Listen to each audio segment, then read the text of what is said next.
The first step towards achieving your dreams is having the right coach. Get the best education with Aajshala and make your NET UPSC economics dreams come true. Download the app now. Hello everyone, welcome back to the channel. I am Sunidhi Arya and I teach economics on this channel. फिलहाल economics के अंदर हम mathematical economics को पढ़ रहे हैं. Mathematical economics के अंदर हम अभी तक set, relations, functions and sequence and series को पढ़ चुके हैं. अगर आपको इन टॉपिक में कोई भी डाउट है तो आप उन वीडियोस को चेकआउट कर सकते हैं. वीडियो का लिंक आपको डिस्क्रिप्शन बॉक्स में और ऊपर आई बटन में मिल जाएगा. हम फिलहाल आज की इस वीडियो से कैलकुलस को शुरू करेंगे. आज जो टॉपिक हम पढ़ेंगे वो पढ़ेंगे लिमिट्स. देखिए, आज की इस वीडियो से एक बिल्कुल नए टॉपिक की शुरुआत हो रही है. आज की इस वीडियो से हम कैलकुलस को पढ़ेंगे और जो कैलकुलस है वो बहुत ज्यादा इंपॉर्टेंट है. कैलकुलस के थ्रू ही हम डिफरेंशिएशन को सीखेंगे, ऑप्टिमाइजेशन को सीखेंगे, इंटीग्रेशन को सीखेंगे, consumer surplus, producer surplus, optimize price, quantity. Basically एक मेजर चंक जो है वो हमारा कैलकुलस पे डिपेंड करता है. इसीलिए आज की इस वीडियो को बहुत अच्छे से समझिए. लिमिट्स जो है वो बेस बनाता है कैलकुलस का. लिमिट्स के बाद हम कॉन्टिन्यूटी को पढ़ेंगे, कॉन्टिन्यूटी के बाद हम डेरिवेटिव्स को पढ़ेंगे, डेरिवेटिव्स के बाद हम हायर ऑर्डर डेरिवेटिव्स को पढ़ेंगे and the process will go on and on. जैसे जैसे टॉपिक्स आते जाएंगे वैसे वैसे हम पढ़ते जाएंगे. लेकिन लिमिट्स को समझने के लिए सीक्वेंस एंड सीरीज को समझना बहुत जरूरी है. मैंने जब ये कोर्स शुरू किया था मैंने तभी आपको बताया था कि मैथ्स जो है इंटरकनेक्टेड सब्जेक्ट है. यानी कि ऐसा नहीं है कि आप केवल कैलकुलस को उठाएंगे और आपको समझ में आना शुरू हो जाएगा.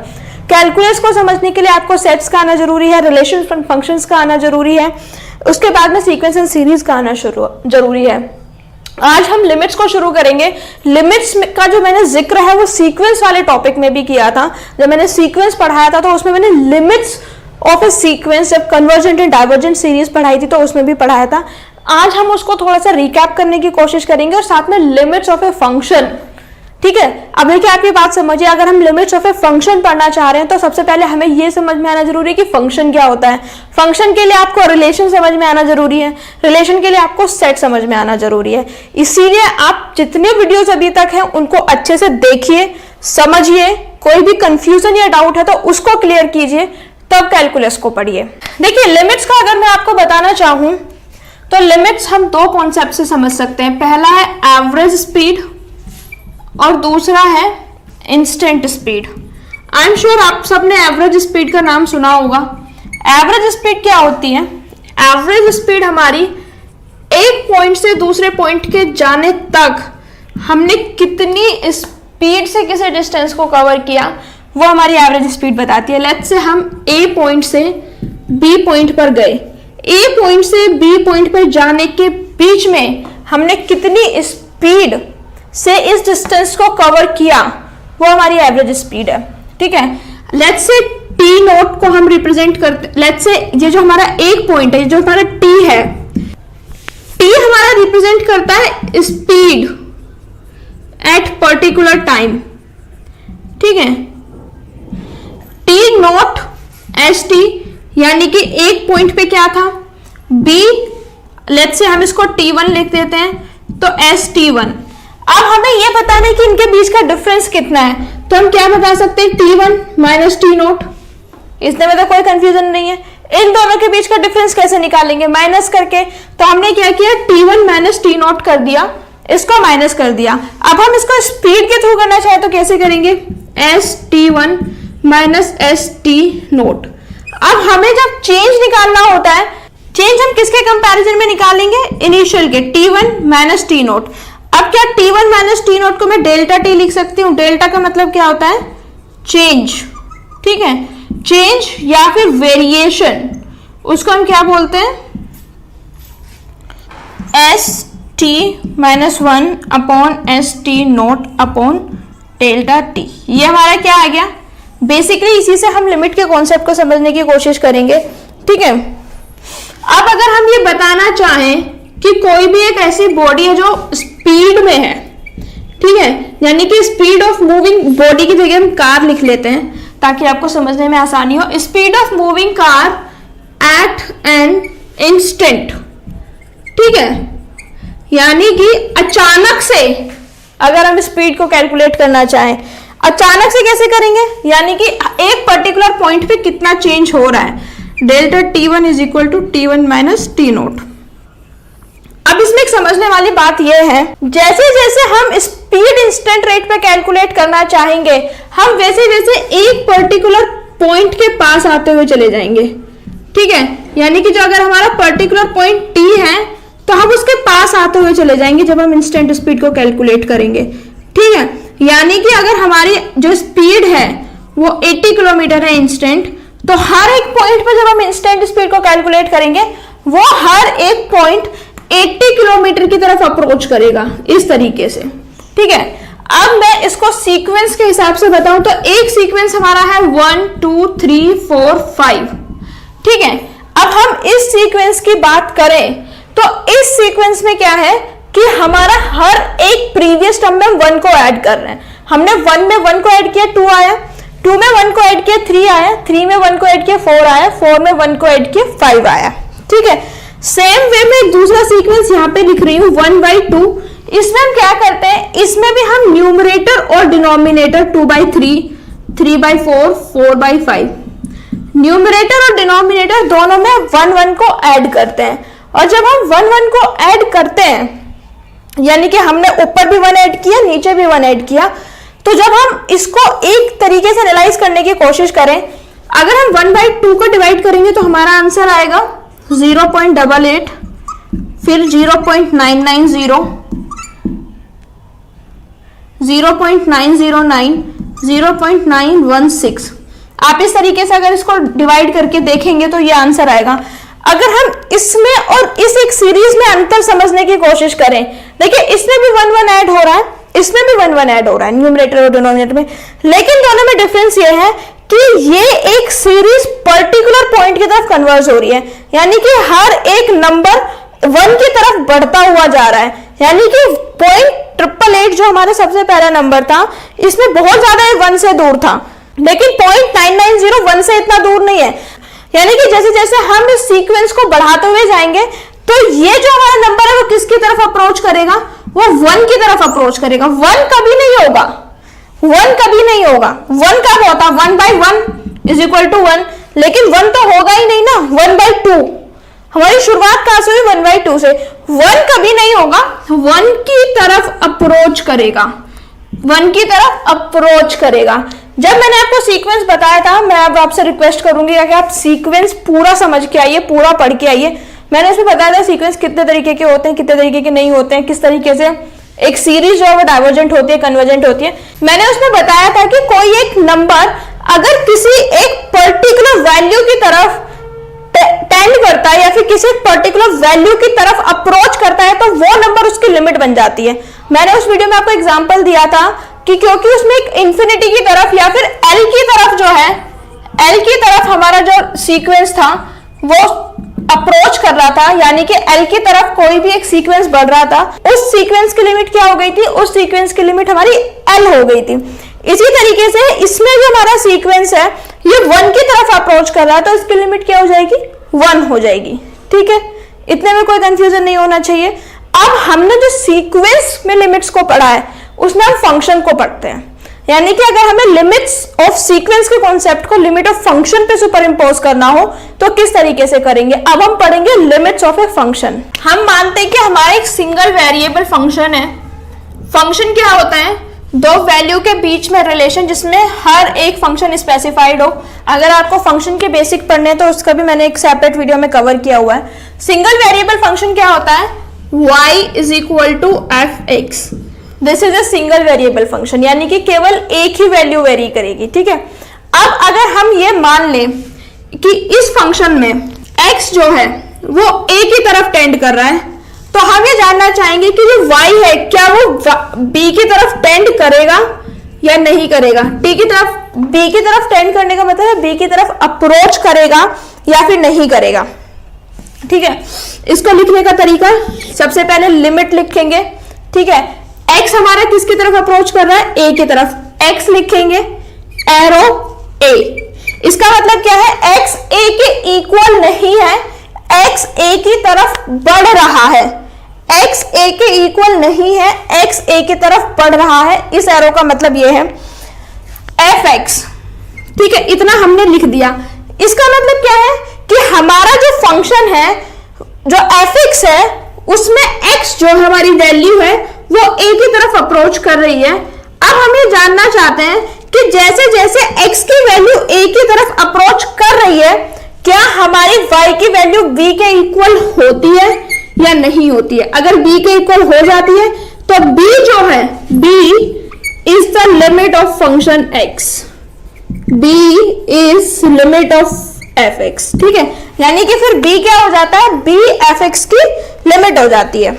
हमने क्या किया, हमने एक सिंगल वेरिएबल फंक्शन को लिया y is equal to F X, और उसमें जो हमारा एक इंडिपेंडेंट वेरिएबल था, देखिए इसमें x जो है वो इंडिपेंडेंट वेरिएबल है और y जो है वो डिपेंडेंट वेरिएबल है।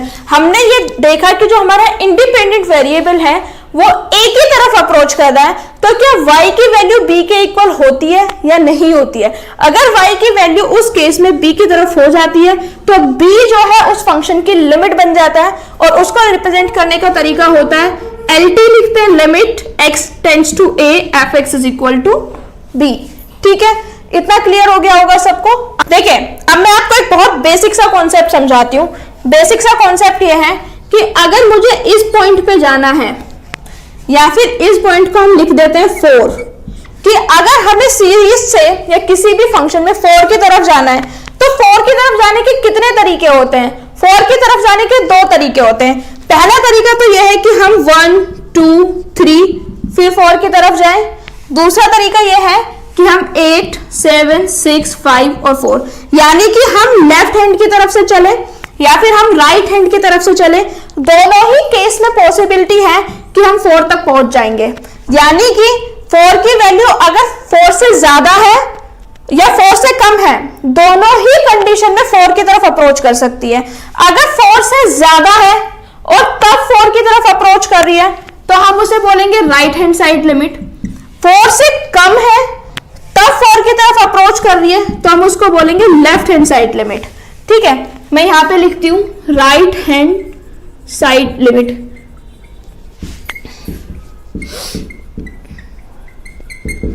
देखिए ये जो टेक्स्ट बुक है ना, टेक्स्ट बुक में बहुत कॉम्प्लिकेटेड में लिखा होता है। किस तरीके से बताएंगे उसमें कि वैल्यू जो है वो अगर a से ग्रेटर देन है तो वो राइट हैंड साइड से अप्रोच करेगी, अगर वो a से लेस देन है तो वो लेफ्ट हैंड साइड से अप्रोच करेगी। मैंने इसको बहुत बेसिक तरीके से बताने की कोशिश की है कि अगर 4 से बड़ी है, बिल्कुल बेसिक, इससे ज्यादा बेसिक कुछ नहीं हो सकता। मैंने बिल्कुल नंबर सिस्टम से समझाया है कि 4 आपके मिड में है, अगर 4 से बड़ी संख्या अप्रोच करेगी तो हम राइट हैंड साइड की तरफ से आएंगे। देखिए राइट हैंड साइड की तरफ से आए ना, अगर 4 यहाँ पे मेरा सेंटर है तो इधर साइड राइट हैंड साइड है, इधर साइड लेफ्ट हैंड साइड है। यानी कि जब 4 से बड़ा नंबर अप्रोच करेगा तो हम राइट हैंड साइड की तरफ से अप्रोच करेंगे, और जब हमारा 4 से छोटा नंबर अप्रोच करेगा तो हम लेफ्ट हैंड साइड से अप्रोच करेंगे। अब हम देखते हैं right hand side limit. Right hand side में क्या होगा, अगर x मेरा a की तरफ अप्रोच कर रहा है, ठीक है, y जो है वो उसकी लिमिट, अगर मैं यहां पे लिख दूं a इस तरीके से, ये मेरी राइट हैंड साइड है, ये मेरी लेफ्ट हैंड साइड है, ये मैंने आपको लेमन लैंग्वेज में बताया, ये मैं आपको मैथमेटिक्स की फॉर्म में इसको कन्वर्ट करके बताती हूं, ठीक है। अगर मेरा x a की तरफ अप्रोच कर रहा है तो y की लिमिट क्या होगी, मैं इसको इस तरीके से लिख सकती हूँ, limit x tend to a, क्योंकि राइट हैंड साइड है और 4 से वैल्यू बड़ी है, ठीक है। राइट हैंड साइड में क्या था, बड़ी वैल्यू से अप्रोच कर रही थी, तो क्या मैं इसको a प्लस लिख सकती हूं, ठीक है, क्योंकि बड़ी वैल्यू है, मैंने इसको प्लस लिखा। उसके बाद में एफ एक्स, यानी कि जब a की वैल्यू प्लस से रिप्रेजेंट होंगी तो वो हमारी राइट हैंड साइड लिमिट होगी। सेम वे अगर मैं लेफ्ट हैंड साइड लिमिट की बात करूं, क्योंकि वैल्यू छोटी है तो वो क्या हो जाएगा, limit x tend to a minus F X. That's the only difference between right hand side and left hand side, ठीक है। अगर मैं इसका एक एग्जांपल लूं, अगर मैं इस लिमिट का एक एग्जांपल लेके आपको एक्सप्लेन करने की कोशिश करूं, तो एक क्वेश्चन लेते हैं, F X is equal to 2x is less than greater than 0, 4x is greater than 0। ये हमारा एक फंक्शन हमें गिवन है, ठीक है, ये हमारा एक फंक्शन गिवन है। फंक्शन को सबसे पहले समझते हैं कि अगर x की वैल्यू 0 या फिर 0 से कम है तो फंक्शन हमारा 2 है, और अगर x की वैल्यू 0 से बड़ी है तो फंक्शन हमारा 4 है। सबसे पहले हम इस फंक्शन को ड्रॉ करके देखते हैं, किसी भी फंक्शन को ड्रॉ करके देखने से इजी हो जाता है। तो हमारा अगर 0 से कम है तो सबसे पहले हम fx को हम y लिख लेते हैं ताकि हमारा कैलकुलेशन और इजी हो जाए। 2 4 x इज लेस देन 0। ठीक है, कुछ नहीं किया, fx की जगह y लिख लिया है।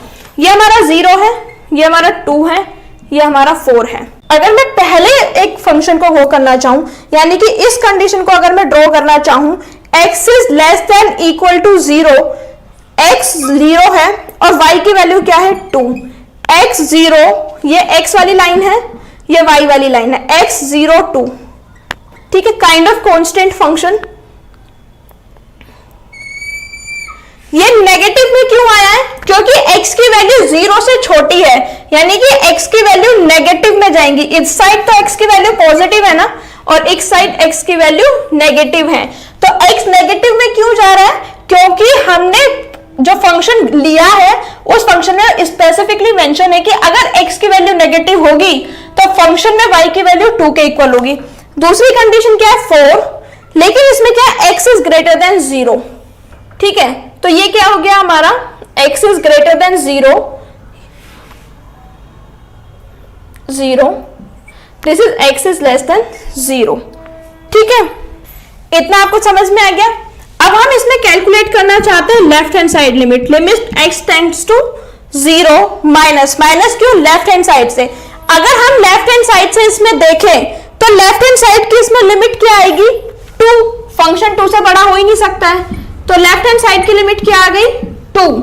इसी तरीके से अगर हम इसको राइट हैंड साइड से देखें तो राइट हैंड साइड की लिमिट क्या आ गई, राइट हैंड साइड की लिमिट आ गई 4, सॉरी राइट हैंड साइड की लिमिट क्या आ गई 4। लेफ्ट हैंड में 2 से बड़ा नहीं हो सकता, राइट हैंड में 4 से बड़ा नहीं हो सकता, तो हमारी दोनों वैल्यूज क्या आ गई, एक लिमिट हमारी आई है 2, एक लिमिट आई है हमारी 4। अब हमें यह समझना है कि किस कंडीशन में किसी भी फंक्शन की लिमिट एग्जिस्ट करेगी। देखिए, हमने लिमिट का कॉन्सेप्ट समझ लिया, लिमिट जो हमने सीक्वेंस में समझी उसको फंक्शन में चेंज करना सीख लिया, इसको पढ़ना सीख लिया, इसको ग्राफ में बनाना सीख लिया और वैल्यूज को निकालना सीख लिया। अब हमें यह जानना है कि किसी भी फंक्शन की लिमिट कब एग्जिस्ट करेगी और कब एग्जिस्ट नहीं करेगी। देखिए, किसी भी फंक्शन की लिमिट को एग्जिस्ट करने के लिए 2 कंडीशन का होना जरूरी है, लिमिट्स टू एग्जिस्ट। अगर ये 2 कंडीशंस नहीं होंगी तो फंक्शन की लिमिट एग्जिस्ट करेगी ही नहीं। सबसे पहली जो कंडीशन है वो ये है कि जो हमारी लेफ्ट हैंड साइड की लिमिट है वो राइट हैंड साइड की लिमिट के इक्वल होनी चाहिए। यानी कि जैसे अभी हमने देखा थोड़ी देर पहले, उसमें क्या था, अगर x 0 की तरफ अप्रोच कर रहा था लेफ्ट हैंड साइड से तो फंक्शन की वैल्यू 2 आ रही थी, और अगर वो राइट हैंड साइड से अप्रोच कर रहा था तो फंक्शन की वैल्यू 4 आ रही थी। इस केस में क्या होगा, लिमिट एग्जिस्ट ही नहीं करेगी। जब तक left hand limit right hand limit के इक्वल नहीं आएगी तब तक लिमिट एग्जिस्ट नहीं करेगी। दूसरे केस में क्या हुआ, दूसरे केस में अगर हमारी जो लिमिट है वो इंफिनिटी की तरफ आ रही है, इंफिनिटी चाहे पॉजिटिव इंफिनिटी हो चाहे नेगेटिव इंफिनिटी हो, इंफिनिटी लिमिट का मतलब ये कि लिमिट एग्जिस्ट ही नहीं करेगी। ठीक है, यानी कि सबसे पहली कंडीशन तो ये कि फाइनाइट लिमिट होनी चाहिए। ठीक है, अगर इनफाइनाइट लिमिट आती है तो इनफाइनाइट लिमिट का मतलब होता है नो लिमिट। ठीक है, अगर हम लिमिट को देख ही नहीं पा रहे तो वो लिमिट किस काम की, लिमिट को देखना इंपॉर्टेंट है। फंक्शन का अगर इनफाइनाइट लिमिट है तो वो फंक्शन इनफाइनाइट हो जाता है, तो उस केस में हम लिमिट को कैलकुलेट ही नहीं कर सकते, और अगर लिमिट कैलकुलेट नहीं कर सकते तो एग्जिस्ट नहीं करती। तो इन्फिनिटी वाला तो केस ही हट गया। दूसरा केस आता है कि हमारे जो फंक्शन है उसकी लिमिट फाइनाइट हो। ठीक है, अगर फाइनाइट लिमिट होती है तो उस केस में दूसरी कंडीशन हमें चेक करनी है कि जो लेफ्ट हैंड लिमिट है वो राइट हैंड लिमिट के इक्वल हो। यानी कि इस केस में या तो हमारी राइट हैंड साइड लिमिट भी 2 होती या फिर हमारी लेफ्ट हैंड साइड लिमिट भी 4 होती, तो इस फंक्शन की लिमिट एग्जिस्ट करती, अदरवाइज नहीं करती। इसको हम ग्राफिकली देखते हैं। ठीक है, लेट्स से हमारा ग्राफ है, यहाँ पे हमारा 0 और लेट्स से ये हमारा L, इसको आप कुछ नंबर भी मान सकते हैं, 2 मान सकते हैं, 4 मान सकते हैं, और हम ये चाहते हैं कि हमारे जो फंक्शन है ना वो 4 की तरफ अप्रोच करे। ठीक है, तो जो हमारा फंक्शन है वो ऐसा होना चाहिए कि वो लेफ्ट साइड से भी L की तरफ अप्रोच करे और वो राइट साइड से भी L की तरफ अप्रोच करे। ठीक है, मतलब समझ रहे, यानी कि जब तक दोनों तरफ से सेम पॉइंट पे कन्वर्जेंस नहीं आएगा, सेम पॉइंट पे वो चीजें अप्रोच नहीं करेंगी, यानी कि लेफ्ट हैंड साइड से भी कम की तरफ से बढ़े तो भी एक पर्टिकुलर पॉइंट की तरफ से आए, और अगर राइट की तरफ से आए तो भी एक पर्टिकुलर पॉइंट की तरफ से आए, तब तक लिमिट एग्जिस्ट नहीं करेगी। उसको मैथमेटिकली लिखने का तरीका यह है कि left hand side right hand side के इक्वल होना चाहिए। अगर मैं ग्राफिकली दिखाना चाहूं तो कर्व के थ्रू हम ऐसा दिखाएंगे, यानी कि अगर हम लेफ्ट साइड से अप्रोच कर रहे हैं तो भी उस पर्टिकुलर पॉइंट पे आना चाहिए, राइट साइड से कर रहे हैं तो भी एक पर्टिकुलर पॉइंट पे आना चाहिए। दूसरा क्या पॉसिबिलिटी हो सकती है? दूसरी पॉसिबिलिटी यह हो सकती है कि हमारा जो फंक्शन है वो इस पॉइंट पे अप्रोच करना चाहे, तो इस पॉइंट पे कैसे अप्रोच करेगा? यहां से भी इसी पॉइंट पे अप्रोच किया जाए और यहां से भी इसी पॉइंट पे अप्रोच किया जाए, यानी कि फंक्शन जब दोनों तरफ से अप्रोच करेगा तो जो हमारा पिछले उसमें फंक्शन बना था वो इस तरीके से बना था, एक इस तरफ बढ़ रहा था और एक इस तरफ बढ़ रहा था। देखिए ये पॉजिटिव इंफिनिटी की तरफ बढ़ जाएगा, ये नेगेटिव इंफिनिटी की तरफ बढ़ जाएगा। जो दोनों कर्व हैं, जो left hand side right hand side, कहीं पे मिलेंगे ही नहीं। एक मीटिंग पॉइंट, एक कन्वर्जेंस, जो मैंने सीक्वेंस में पढ़ाया था कि एक कन्वर्जेंस का होना इंपॉर्टेंट है। जब तक कन्वर्जेंस नहीं होगा तब तक लिमिट एग्जिस्ट ही नहीं करेगी, लिमिट एग्जिस्ट नहीं करेगी तो आप उसको कैलकुलेट नहीं कर पाओगे। इसी तरीके से अगर हमारे जो रेक्टेंगुलर हाइपरबोला वाला अगर आपको ग्राफ याद हो, इस तरीके से कोई ग्राफ बनता है या फिर इस तरीके से कोई भी ग्राफ बनता है जहां पे एक मीटिंग पॉइंट नहीं है, जहां पे दो कर्व एक सेम पॉइंट पे अप्रोच नहीं कर रहे हैं, वहां पे लिमिट एग्जिस्ट नहीं करती है।